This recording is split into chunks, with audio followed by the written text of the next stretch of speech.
నా తమ్ముడికి ఏవైనా అయితే మీ అందరి సంగతి చెప్తానంటూ ఎమోషనల్ అవుతున్న చిరంజీవి గారు. నిహారిక, చైతన్య ఇద్దరు కూడా విడాకులు తీసుకున్న సంగతి తెలిసిందే. ఈ నెల 15వ తారీఖున వాళ్ళిద్దరు కూడా విడాకులు మంజూరు అవుతున్నాయి. చైతన్య, నిహారిక కూడా సోషల్ మీడియాలో నా చైత్యం నేను విడిపోతున్నాం, ఇక్కడి నుంచి ఎవరి దారి వాళ్ళదే, ఇప్పటివరకు మమ్మల్ని ఎలా సపోర్ట్ చేశారు, ఇక్కడి నుంచి కూడా ఈ కష్ట సమయంలో మమ్మల్ని అలాగా సపోర్ట్ చేస్తే మమ్మల్ని ఆదరిస్తారు అంటూ వాళ్ళిద్దరు వేరు పోస్టులు షేర్ చేసుకుంటూ వచ్చారు. అయితే వీళ్ళిద్దరూ కూడా ఈ పెళ్ళై 4 సంవత్సరాలు అయినప్పటికీ 2 సంవత్సరాలు హ్యాపీగా ఉండి ఎన్నో 2 సంవత్సరాలు కూడా దూరంగా ఒకరినొకరు దూరంగా ఉంటూ విడాకులు తీసుకోబోతున్నారు.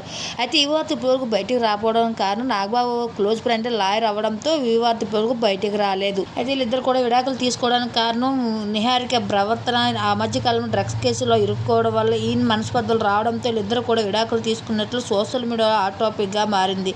అయితే ఈ విషయంపై మనకు క్లారిటీ అయితే లేదు, కానీ వీళ్ళిద్దరూ కూడా ఏ విషయంపై కూడా క్లారిటీ అయితే ఇవ్వలేదు. ఇద్దరు విడాకులు తీసుకున్న వార్త మాత్రం సోషల్ మీడియాలో వైరల్గా మారింది.